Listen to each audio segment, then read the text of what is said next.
Eddie, welcome to my studio. I'm a big fan of meditation, breath work, yoga. I follow your app. I follow your beautiful moves and the teaching and the way you show everything. And I'm happy that I was able to convince you to come here to my studio so that you could show my staff what you do, and hopefully we can get immersed in your practice and how you educate people on what you do. And I guess the best way to do this is for you to explain a little bit about what you do as we go into the conversation. Sure. First of all, thanks for having me. It did not take a lot of convincing. I'm a big fan of yours. Oh, thank you. And so, growing up in New York in the 1970s and 80s, of course, living in Soho and in Greenwich Village, I saw, your creativity through fashion and how you dressed Bowie, all those other types of people. So it's an honor to be here. I'm really thrilled. I know that you have said that you would like to be more immersed in yoga and meditative practices, but maybe you're not somehow. So before I start, I just wonder, how do you want to be immersed? Like, what is the way that you feel that you're not fully engaged? I'd like it to be part of every day. And I haven't found a way to make that work. But I think more and more that from a longevity perspective, which I'm very involved in, as you know, and for the health and well-being of my company and the people in my company, that we need this. I don't think it's even a choice. I think it's something we have to do.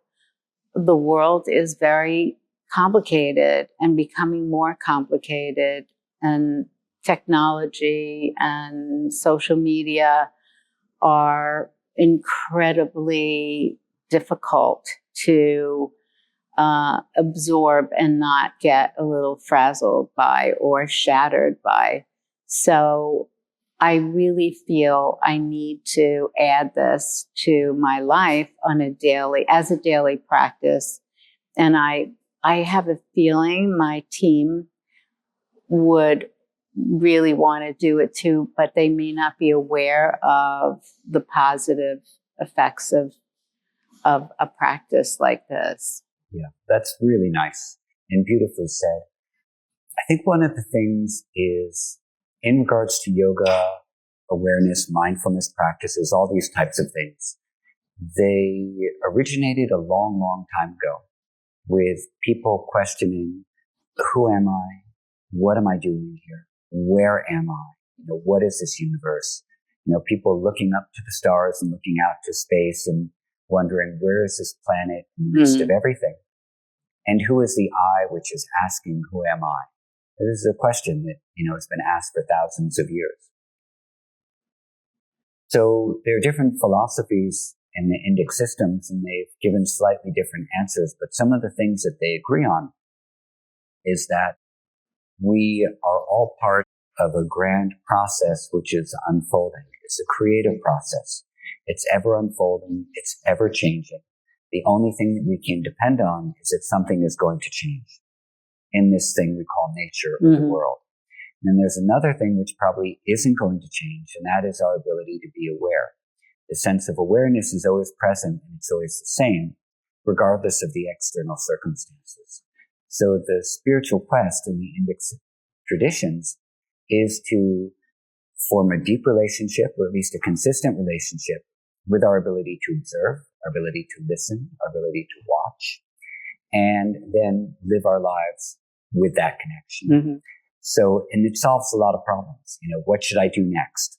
What should I do with my life? What is purpose in my life? How can I be quiet in this moment and just wait for something to emerge? All of those different things happen when we have the ability to be in touch with our awareness. In yoga, it's called Chitti Shakti. the power of seeing. Mhm. And so what are we trying to do with yoga? We're trying to develop our power of seeing. And the power of seeing is not looking at things. It's the seeing which is underneath the looking.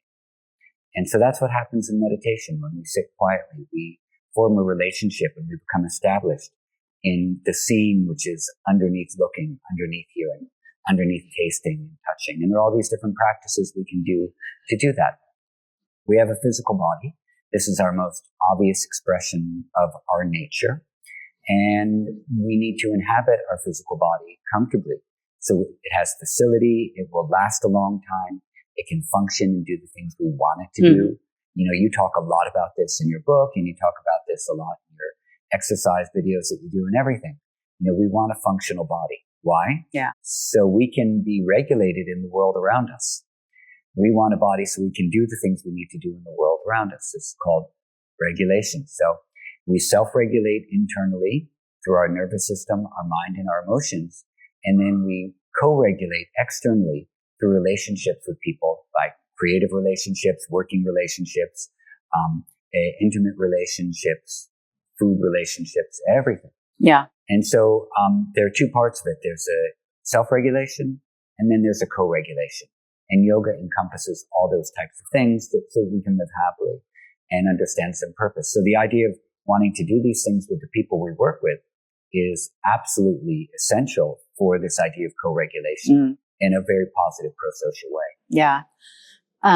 We work out together. And at one point when we were in the building before we moved here, we would do a meditation for 20 minutes, and we'd close the building, and some people would snore and fall asleep, which was fine. It was like we just sort of got quiet together, and it was really helpful. We didn't have this space, but I saw how incredible it was to just take that little break.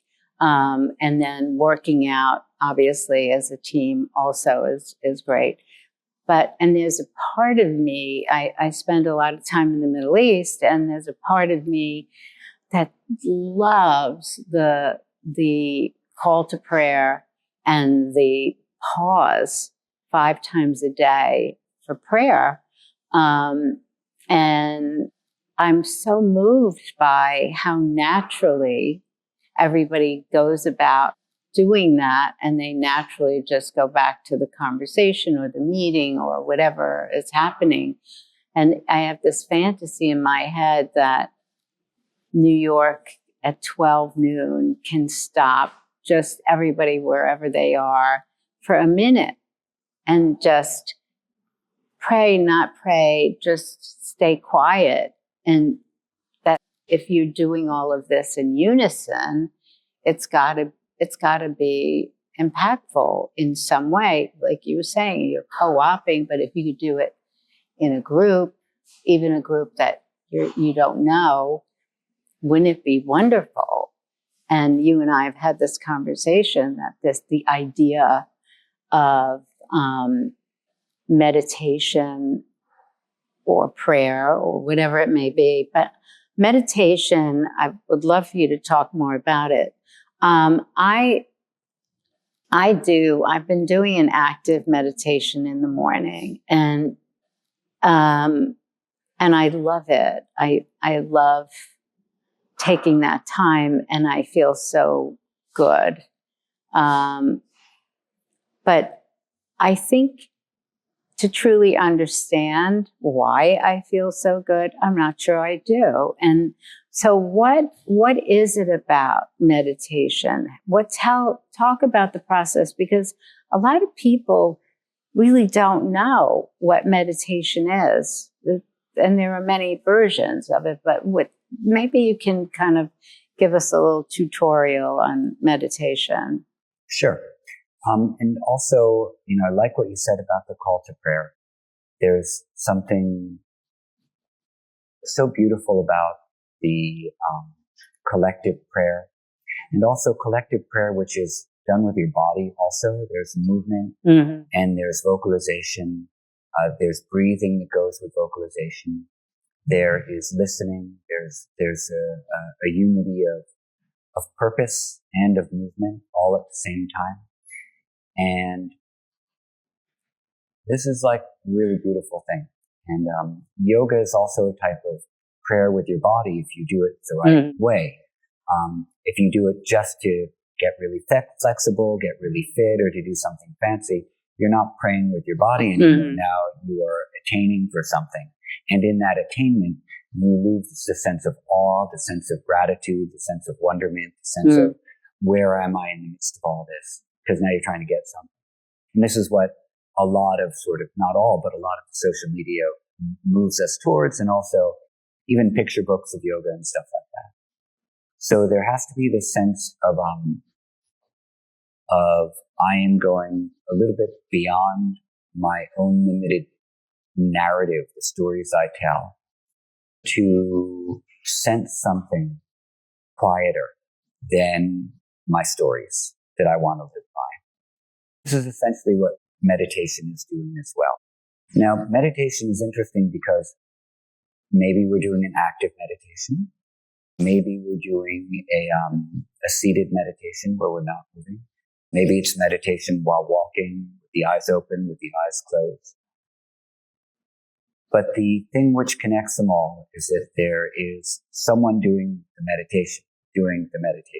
The person who is doing the meditation needs to start questioning and sensing what is the awareness which is behind all of this, which is observing these things happening. And how do I either go into a quieted mind state or a flow state or an experience of myself state. Some meditations are transcendent. They want you to move beyond the so-called ego sense into bliss states. Some meditations are grounded in loving kindness and gratitude. So there are all these different types of things. So there's a person who's doing something to shift their state of consciousness so it becomes more expansive. And in that expansive state of consciousness, you learn something about yourself. You learn something about consciousness. And you might have shifts in how you view the world.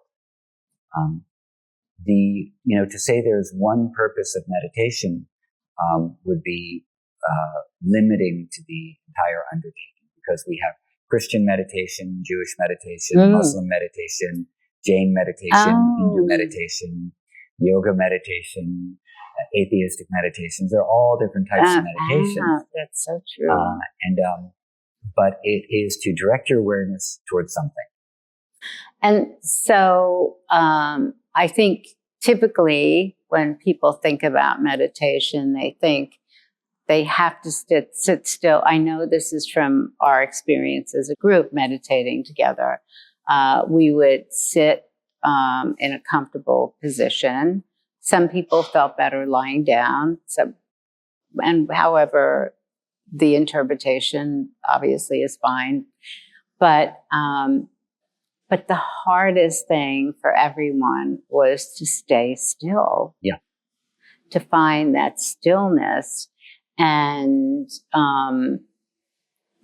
I think that is the comment that kept coming up. It's like, I don't think I can do that because I can't stay still long enough. And then I would say, well, are you breathing? Are you breathing? Are you listening and breathing? So how important is the breath other than keeping us alive? How important is the breath in the concept of all of this? So there's a couple things. In regards to remaining still, this is a good thing to do when you meditate. So you want to find a position that you can stay still in for a while. Maybe you need to lean against a wall. Maybe you need to be in a comfortable chair. You don't have to sit on the floor. If you sit on the floor and your back starts to hurt after 3 or 4 minutes, it's not going to be so helpful. Right. Even just to be able to sit, if you have a chair that you like or a couch that you like in your home, and sit in it quietly for 5 minutes in the morning, just either watching your breath or just doing nothing and observing and seeing what happens. When you're done, you're going to feel better. And why is that? Well, there are all sorts of different things that happen when we just sit and do nothing and we're not sleeping. Different areas of the brain are going to quiet down. different areas of the brain are going to start connecting with each other and communicating in ways that they don't when we're active all the time. So, and when that starts to happen, then we're releasing hormones and neurotransmitters throughout the body in different types of ways. Things that maybe are getting released a lot, like adrenaline or cortisol from stress, they quiet down for a little bit. And then you can have other types of hormones, which are more calming or more joyful, might start flooding your bloodstream instead. So all these things naturally start to happen when you just sit quietly for a little while. You don't actually have to try to make, serotonin or dopamine. You don't have to try to produce that and let it go into your system and make you feel better. Just like we don't have to try to, forcefully create adrenaline or cortisol to make us aware or flee from danger. It's happening as a result of something. Yeah. So what we're doing is we're setting up conditions for something to occur. Yeah. You do yoga postures, you do some slow breathing, it sets up the conditions for meditation to occur. And, you don't come out of a really high stress meeting and go, okay, now I'm going to meditate. You're not in the condition for it. It's not going to work unless you're practiced already. Yeah. So what we do is we do a bunch of things to create the conditions that are conducive to inner quiet. When that inner quiet starts to happen, then all of these physiological processes start to follow. Brain changes occur. Certain areas will shrink, which is good. Like, the areas around the amygdala, the fear centers will start to shrink, and the connectivity of other centers between the limbic system and prefrontal cortex will become stronger, and areas of the survival mechanisms in the brainstem will start to be translating and communicating information properly, and we'll have a release of these different neurotransmitters and hormones and other substances automatically happening because of these conditions. And so what the outcome of that is, you feel centered, you feel calm, you feel reconnected to yourself. So you know, what direction shall I move in now? Yeah. Maybe that direction is no direction at all. Maybe I need to sit for a little while longer. Maybe nothing needs to happen. But it's the quiet which is going to do that. Now, quiet can come from movement also. Runners can find very quiet moments through long periods of running. You can do that from rowing. You can do it from, conscious walking, sitting by a river and watching the Hudson go by. So a lot of active things can do that, but they do that when you know that's the direction you want to move into. Sometimes it happens spontaneously. But again, if you're just pumping iron and just lifting weights to get bigger muscles, you're not going to go into that zone. But if you're lifting weights very consciously, you're with your breathing, you feel every motion of the body, your mind will get very quiet, you'll be very connected to what's happening. Communication is occurring. The body and the brain and the muscles and the awareness is present. And then even through that, you can enter into these higher states of awareness. So, so what are we really essentially trying to do? Well, it depends on the person. But basically speaking, when we talk about from a yogic perspective meditation, we want to know who I am. We want to know who the seer is. And we want to see a distinction between what doesn't change within me, which is my awareness, and what does change, which is the world, my thoughts, my emotions, and everything, and not shape my identity based on changing states. And so the changing states of the mind are going to be our thoughts, the flares of emotions, anything that we latch onto and identify with. So we have a lot of changing states. And then we have underlying characteristic traits of the mind. A character trait of the mind is going to be whatever we try to build it into, something which is calm, enduring, stable, dependable. And to develop these enduring traits of stability as the underlying characteristic of the mind is what meditation does. And it's an underlying character trait of awareness, of observation, and of listening. Like, I can listen to you, I can listen within, and when I listen within, I pay attention to and I abide by the signals that I'm getting. It's not that I listen within and I go, oh, I hear that I'm tired and I should really sleep. Okay, I heard that, but actually I'm going to work for another 4 hours. Right. It's like, no, you hear that you need sleep, you actually do it. And so there's two parts of listening. There's the listening, there's the hearing, and then there's the actively participating in that exchange. Yeah. And then we have holistic health, spiritual, mental, and physical. So, you touched on stress, and let's just say in this business I'm in, it should really be spelled stress, not fashion, because it's a very unique situation. We uniquely, 4 times a year, have to produce a collection. We have to produce it on time. And we have many deadlines to get to that, and then many deadlines to send it to the stores or to the customer on time. And deadlines you have to abide by them. There's no label on a piece of clothing that's for summer that is, in the winter, and you're reading that this garment came in late because I didn't get it on time. There's no excuses here. So you really have to learn how to experience the disappointments, the stress, have plan B, be strategic, do all of those things, and be creative. And so everybody in this company is experiencing deadlines. There isn't a person here who doesn't have a deadline for something. And so the stress, which is why I believe in having a place where there's movement and we can take that break. But I think the stress part of it, especially, like I said before, in the time we're living in this year alone, I think we're going to have even more bombardment of, urgent news flashes and things that are just going to spin our heads. And I think dealing with the stress in a way that is practical and accessible for everyone is going to be critically important. I know for me, I'm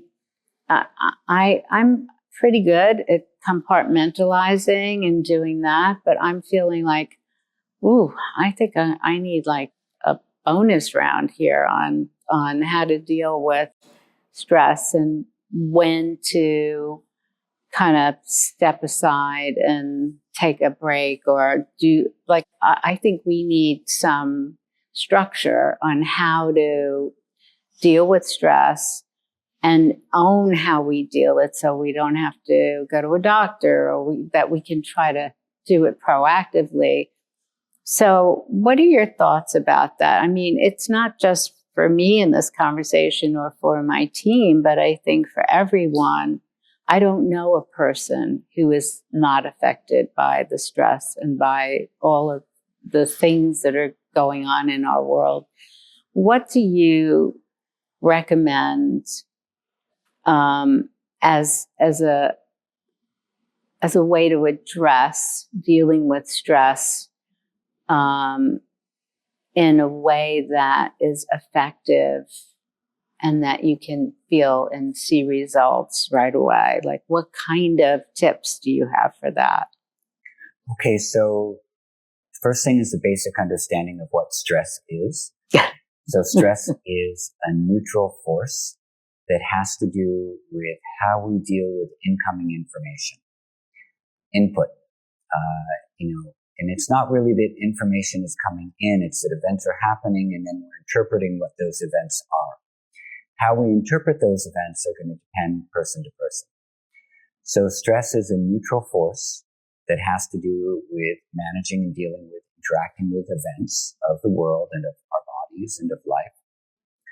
Some of those are going to be too much for our mind and our nervous system to handle, and that's called distress, which is what we commonly refer to as stress.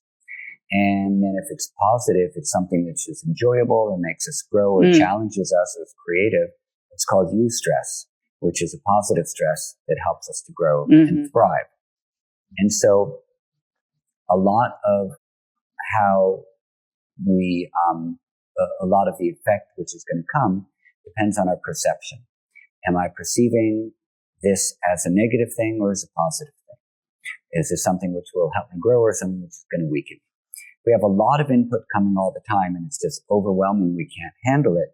Then we automatically go into distress and we start to perceive even things that are neutral or even positive as distressful. Yeah. And we respond to it in the same way. And the thing is that, our body will give off the physiological signals depending on what our mind dictates. So say there's been a lot going on and you get an email from one of your suppliers in any country that says, shipment is delayed, and you're like, I'm missing this deadline. It's going to be a disaster. And then you're processing that. Your body is releasing adrenaline and cortisol and your amygdala is firing up because you're angry. And then you get another email from that. You just see the name and you go, from them again. And you're like, and you don't even read the email. And it just starts cycling You again. were looking at my computer before you get here. And then your body just starts releasing everything. And then you read the email and they said, actually, the shipment went on time and everything was fine. But you didn't even need to read the email for your body to have a reaction, which was cortisol, adrenaline, and fight or flight. So what do? We need to learn techniques where we can find this character trait, this enduring trait, stability, awareness, and non-reactivity in us so that when things start to speed up, we can keep ourselves going slow. Mm-hmm. So my professors at the institute I study at in Bangalore, S. Vyasa, they like to define stress as speed. They call it the speed of the mind. And so what happens is when things start to pile up, things go faster and faster. And, what do you say when you're stressed out? I can't keep up. I don't have enough time. There's too much going on for me to handle all at once. Yeah. All those things are time related. Yeah. Speed related. Yeah. And deadlines. Deadlines, And so what we need to do is we need to slow down the speed of the mind to shift our perception of the event so that our physiology responds differently to what's occurring. Right. Because what do we feel like when you're stressed out, quote unquote stressed out? What do you feel in your body? Just tell me 2 or 3 symptoms. Tightness. Tightness in the body. Yeah. I guess a nervousness. Okay, nervousness. Maybe your heart might speed up a little. Speeding up, yeah. Okay. Sometimes blood pressure even goes up. Yeah. Sometimes you feel warm. Yeah. With anger comes heat. Yeah. Okay, these are all physiological things. This is all what we feel of stress is physiological. Right. And so what we need to do is we need to slow down. Chill. We need to chill. But we need to put the mind into a state which is pre-chilled. Yeah. Not like, I'm stressed, now I'm going to chill.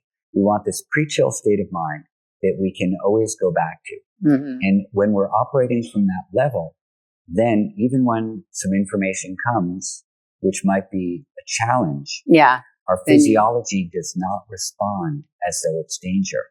So our heart doesn't speed up. Our blood pressure doesn't go up. We don't get tight. We say, okay, here's something that needs to be managed. Mm-hmm. I have the resourcefulness to be able to manage this situation. Mm-hmm. And so this is what happens when we do some practices like breathing every day, a little bit of meditation. We begin to shift this baseline perception of the events that are occurring in the world. And then when a challenging situation comes up, we can have this perception of the event. I can handle this. This thing is going to help me grow. And when I get past this hurdle, whether or not I can control the outcome, after I get past it, I will have grown from it. This will make me stronger for the next time that it occurs. Mm-hmm. And so this is using the events of the world to make ourselves resilient, but not just resilient, but that we keep leveling up each time. We keep leveling up. And so that's something like, that I try to practice because, I don't just teach yoga. I have a whole bunch of different things going on. I'm running a Hindu temple, which is a nonprofit, depends on donations to live. I have a couple of apps. One of them is the breathing app, but we have a new one called the breathing app for diabetes. Oh, And where we're really? focusing only on helping people living with diabetes manage daily stress levels. So I have a team of people throughout the world, and I'm responsible for raising money and for having them be paid and for selling the app, for designing all these things. And so what we do with our team is that we make sure that the mental well-being of our team is a priority for us in our weekly meetings. We'll do check-in. How's everybody feeling? We'll do some breathing practice together. We'll have emails that we send around each week of, the highlights of our week, the things that, we each got accomplished. But we try to practice what we preach, which is that if we have the mental and emotional well-being of our team is a priority, that's going to be good for everyone. Yeah. And they're going to enjoy the work. Yeah. And we're going to enjoy what we co-create as the product.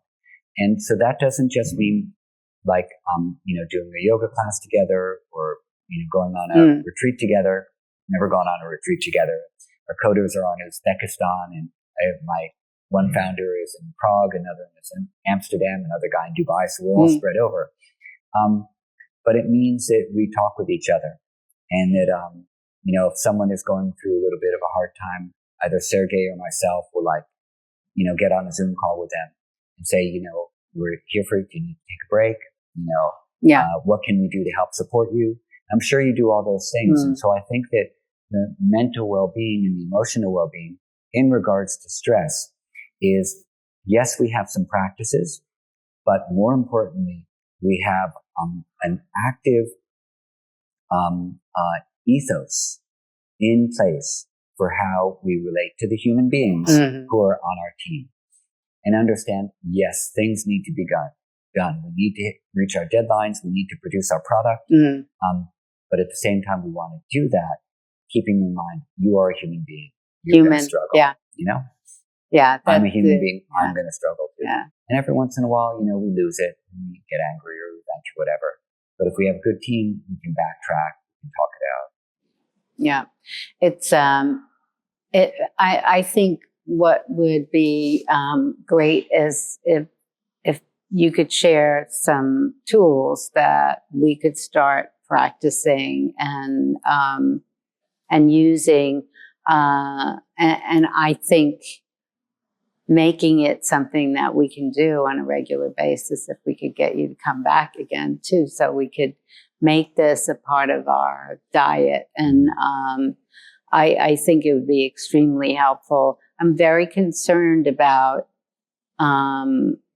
where we are in the world and what's going on now, not just from a fashion perspective, of course. I'm talking about the world. Globally. And I've never felt stress the way I'm feeling it. And I'm pretty good at, I'm notorious for being like calm in the storm, but I'm not so sure that I'm feeling as calm. I'm feeling anxious about this year. I'm feeling anxious about a lot. So there's a lot of reasons to feel anxious. Yeah. So I think these tools are going to be really important, and whatever you can share with us, I think not only will it help other people that are watching, but I think for each of us, and to figure out how to build on that. I think stress in this time is going to be our biggest enemy, not just from a health perspective, but I think people make the wrong decisions. They do. And they do it reactively. There's no time to think when you're stressed. There's speed of the mind. Yeah. And stress is hijacking the part of our mind which allows us to think, to plan, and to pro-socially engage. Yeah. But one of the things also about conflict resolution is we need to find meeting places. Yeah. And one thing that we all do is we breathe. And so I like to focus on the breath so much because it's a meeting place for all of us to be alive. Yeah. Which is what we would all like to be. Without our rights being impinged on. Mm. So there's a breathing space where we can all meet and all recognize you're a breathing being, I'm a breathing being. How can we problem solve? One of the reasons we made the original breathing app was because it helps people calm down. You can take a minute out of your day, you can breathe along with the sounds, and you can slow yourself down. Yeah. You slow your breath down, you slow your mind down. It's a great tool. So where can people get it? Okay. And how do they go about it? Tell us. All right. So it's on the App Store and it's on Google Play. Actually, we're updating it for Google Play. So only the diabetes app is on Google Play. But it's called The Breathing App. Okay. And it's free. You just download it and you don't have to register your name or anything. Oh, you my just press God. play and you start breathing along with the ball. Oh, my goodness. So, yeah, it's really simple. That's very cool. And then your yoga app. The Yoga 365. And that's a whole, every day you have another, which I love because you can really have assistance with this. I think it's so great to have a guide through this, and that app is perfect. Thank you. That's called Yoga 365, and I made it with my friend Martine Dubin, and it's about 1 or 2 minutes of yoga practices every day for a year, including postures, breathing, and meditation, and some philosophy. Yeah, it's beautiful, and it looks so good. I just think it's so well done, and I think everybody's got to check it out. So we should actually do something on the wall with it too, because I think it's so bold and graphic that it's simple. It makes it simple. Yeah, that was the idea. So there's no distraction. There's not, anything in the background that this is it. And your whole silhouette is so perfect on that background. So I'm just curious about you and what brought you to this. I mean, how old were you? When did you realize this was your purpose? And how did that come about? Well, when I was in high school, I wasn't terribly happy. And I was never happy in school. I didn't like it from day one. Really? One of my earliest memories from school was in nursery school at Little Dalton. Before my parents got divorced and we moved to the village. And I remember being like one of the first days of school thinking to myself, when is this going to end? And not like that day, but the entire thing. And so from then until high school, I was counting the days down until I was going to be out of school and be free. Oh my God. I really disliked it. And so when I was about 15 or 16, I had an English teacher named Mrs. Jane Benditson. And she had us read Siddhartha. It's one of the first books we read and was in 10th grade. How crazy. Yeah. How did that, that's really. She was a forward thinker. She used to have us write essays on the unexamined self, and she was a deep thinker. She was great. And and she said the 3 most important questions you can ask yourself are, who am I? What am I doing here? And what do I do next? And at that point, light bulb went off in my mind or my heart. And I thought, yeah, exactly. Who am I? And what am I doing here? Because I'm not happy here. And the who am I part made me, gave me the ability to sort of try to manage the what am I doing here? And the what do I do next was how am I going to act on this? So that just became that was my hook, line, and sinker for my remaining years in high school, of which I had to, repeat a year and stuff like that.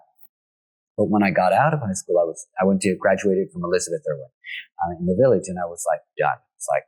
And back then, if you didn't go to college or university, as they call it abroad, you couldn't get a job. Mm-hmm.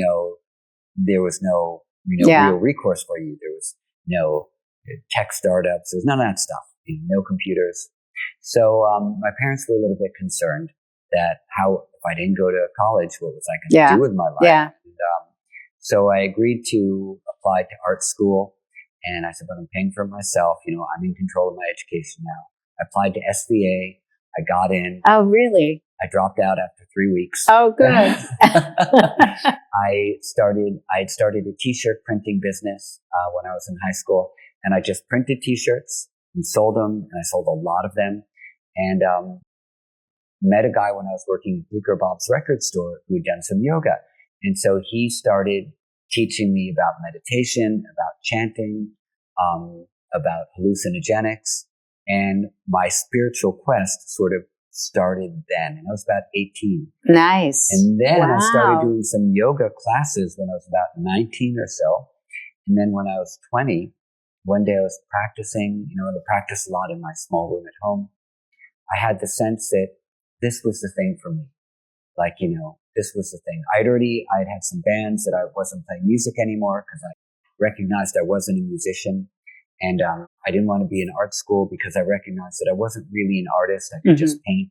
I wasn't a musician. I could play guitar, but it wasn't my creative output. Right. And, but with yoga, I felt this is me, I need to explore and develop this. Right. And this was the days before there weren't yoga teacher trainings everywhere. There weren't yoga studios everywhere. Yeah. There were no yoga mats. There was no yoga clothing. Yeah. There's none of that stuff. It was amazing. And so I went to India, and that was it. I came back, 21, and I started teaching. And that was in 1989. And it's all I've been doing since then. And I've never stopped being anything less than totally fascinated with the topic.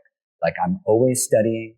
I just did a master's in yoga, that I graduated last year without having done a bachelor's. I was lucky to get into a program. I'm going to do more educational stuff. I do research. I'm always reading. I have Sanskrit teachers.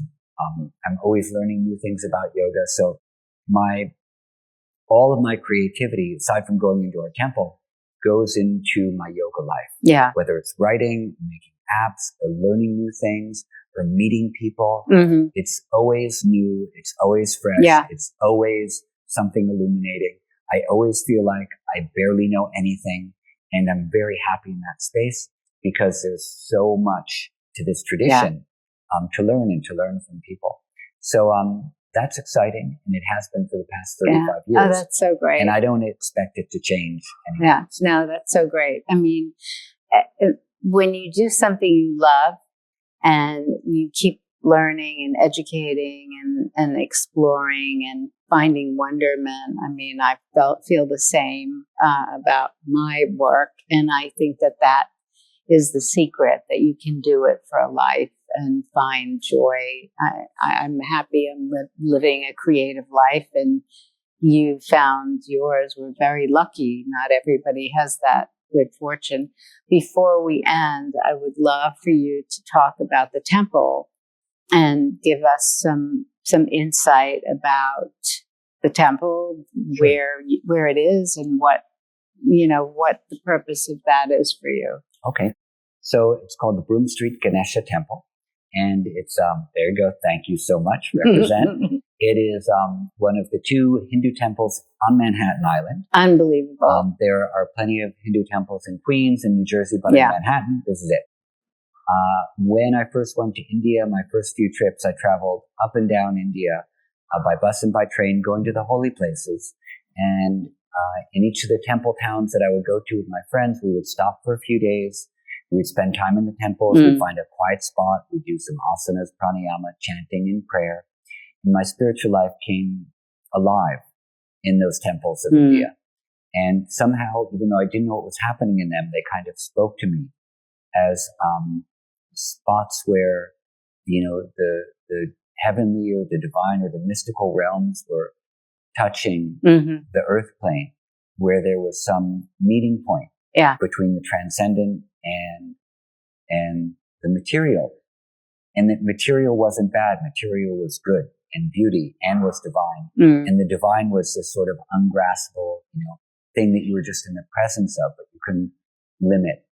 And so that was my experience in the flowers and the incense and the lights and the decorations and the devotion feeling it was a living spirituality. It was living divinity. And I had never experienced anything like that. And I was drawn to it. And, I started learning how to do worship, learning Sanskrit, learning how to chant. And the temple that we have here was a long evolution being immersed in that world and learning about it. And then finally, one day asking my teacher in India if we could establish a small temple in our school, Nice. do a pratishtha. Pratishtha means, literally means a seat where you have whatever deities that you're worshiping, and you invoke the cosmic energies to be present in that form. And that form becomes a reflection of cosmic order, basically. Mm-hmm. And so he said yes, and we had priests come to New York, and we did the Prana Pratishtha, the establishment of prana. And then after that, it's been functioning as a temple. That was in 2001. So we've been running it since then. And so all of the yoga classes and meditation and everything else happens under this umbrella of, of Hinduism and of the type of sense of where I learned where I learned yoga in India and how I learned it as well. So that there's this, it's not a yoga studio. It's a place where we're invoking these thought systems and practical systems and devotional systems of India to be present with us while we do something which is a spiritual practice. What I love about the temples, and for me, I didn't want to leave. I mean, the temples in India, especially in the South, to me, were just incredible. And I just felt a part of community. Everyone is accepted. There isn't a religious sort of, you have to be this religion to be accepted. Right. Everyone is accepted. And there's a solution. There's solutions, like as simple as if you're having a problem with your mother-in-law, go over there. Yeah. Deal, it just does everything. It just from practical to spiritual to community. It really is extraordinary. And I think bringing a piece of that to New York is really brilliant. It's almost like you want to advertise it, but you can't do that. So it just, how people get there is the way it should be. I think it's like, wow, this concept is so great, but you can't advertise it. Yeah. Right. And also it's, there's the idea you're bringing a piece of India to New York, but also these energies and this presence is everywhere in the cosmos. And all you have to do is invoke them. Mm-hmm. So yes, it feels like India, but also we're talking about infinite principles that you're invoking. So that's very nice. And then also there's this feeling of, Ellen Langer, who is at Harvard and basically coined the word mindfulness, has done tons of experiments on mindfulness. One of them, which she did, was she had people come into a room and practice mindfulness, and then had other people come in later, not knowing what had happened in there, and do these cognitive tests. Oh. And then she had another room where people came in, same exact room, and watch violent movies, and then had people come in afterwards and do cognitive tests. Oh my goodness. And what she found was that the people who come into the mindfulness room perform better on the cognitive test, but also in their questionnaire said that they felt that there was some presence of calmness also in the room. So the kinds of things that you do in a room, we all know this to be true, leave a residue behind. And if so, you have a space where what you're really doing in there most of the time is you're praying, you're invoking divinity, you're creating community, togetherness, acceptance. Like anyone can come into the temple. You don't have to be Hindu. Anyone can do yoga there. Yeah. That won't make you Hindu.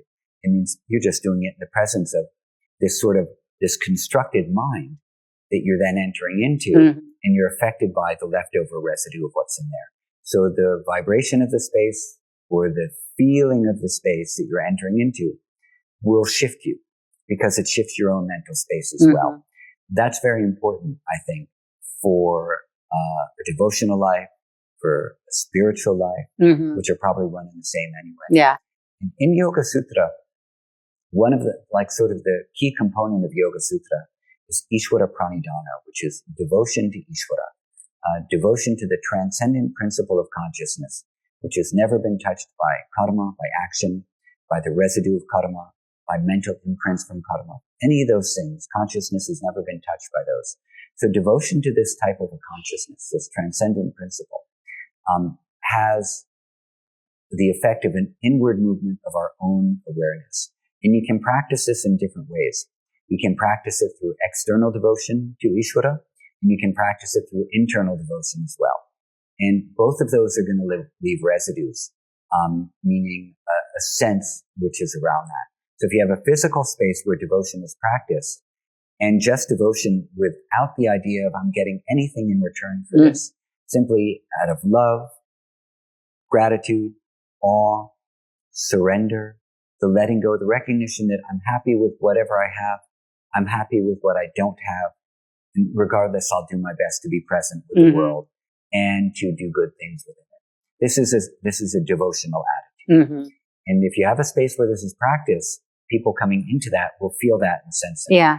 And then if you have that on your own, people around you will sense that about you. Exactly. And they'll feel better in your presence. Yeah. Which is why when you go to a sage or a meditation teacher or a holy person or a very kind person or your wise grandmother, and they have this attitude and you sit with them, you feel better. Yeah. You're in the presence of that thing. And so we want to create that. We want to create that in physical spaces, and we want to create that in the spaces of people as well. So that we just walk around the world as little bubbles of kindness, that when other people are interacting with those bubbles and we interact with those other bubbles of kindness, we cross-pollinate. Yeah. It's so true. It's so true, because you do recognize that when it's happening, when you're with someone that they have total calm and there's an energy that's coming at you and it makes you feel like, oh, so wonderful. Yeah. I think animals give that off too. Yeah. I think they do. They are these little beings of energy that can be quite good. Most of the time. No, really. Hey, press follow and leave a comment after you listen to the podcast. Thanks.